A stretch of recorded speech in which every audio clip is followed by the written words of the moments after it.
আসসালামু আলাইকুম রহমতুল্লাহ। একদিন এমন আসবে যে দিনটি হবে 50,000 বছর দীর্ঘ। পৃথিবীর সিংহ সন্তান থেকে শুরু করে সাধারণ মানুষ পর্যন্ত সবারই একটাই পরিচয় থাকবে, একজন গুনাহগার বান্দা। আল্লাহ তাআলা বলবেন, আজ রাজত্ব কার?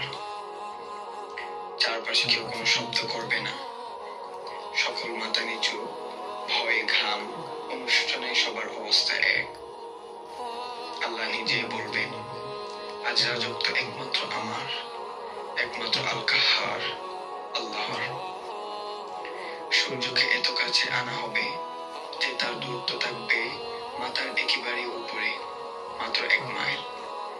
তাপ এত বেশি হবে যে মানুষের শরীর গলতে থাকবে, ঘাম দিয়ে তারা ভেসে যাবে।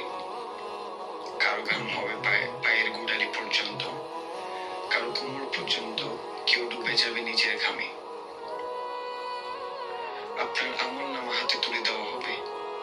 যদি ডান হাতে দেওয়া হয়, আপনি বলবেন, আহা, আমার আমলনামা দেখে নাও, আমি জানতাম আমার হিসাব হবে।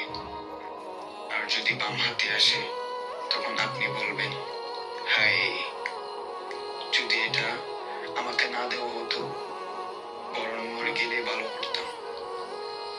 আপনার জবান বন্ধ থাকবে, আপনার হাত, পা, চোখ, জিহ্বা কথা বলবে, হে আল্লাহ, এই চোখ দিয়ে হারাম দেখেছি, এই হাত দিয়ে গুনাহ করেছি, এই পা দিয়ে মন্দ জায়গায় গিয়েছি। তখন আপনি চিৎকার করে বলবেন, হে আমার অঙ্গ প্রত্যঙ্গ, তোমরা আমার বিপক্ষে সাক্ষ্য দিচ্ছ কেন? তারা বলবে, আজ আল্লাহ তাআলা আমাদের কথা বলিয়েছেন, আমরা তো শুধু সত্য বলছি। তখন কেউ কাউকে চিনবে না, মা তার ছেলেকে ভুলে যাবে, স্ত্রী স্বামীকে চিনবে না, বন্ধু বন্ধুকে বলবে, আজ আমাকে নিয়ে পড়িস না, তুই নিজের হিসাব দে। এখন ভাবুন ভাই, আপনি যদি এই হাসরের ময়দানে দাঁড়িয়ে থাকেন আর আপনার দিক থেকে ভালো কোনো আমল না থাকে, তখন কি হবে আপনার অবস্থা?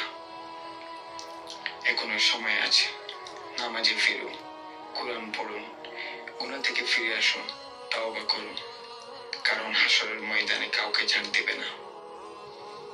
আল্লাহ তাআলা সবাইকে আমল করার তৌফিক দান করুন।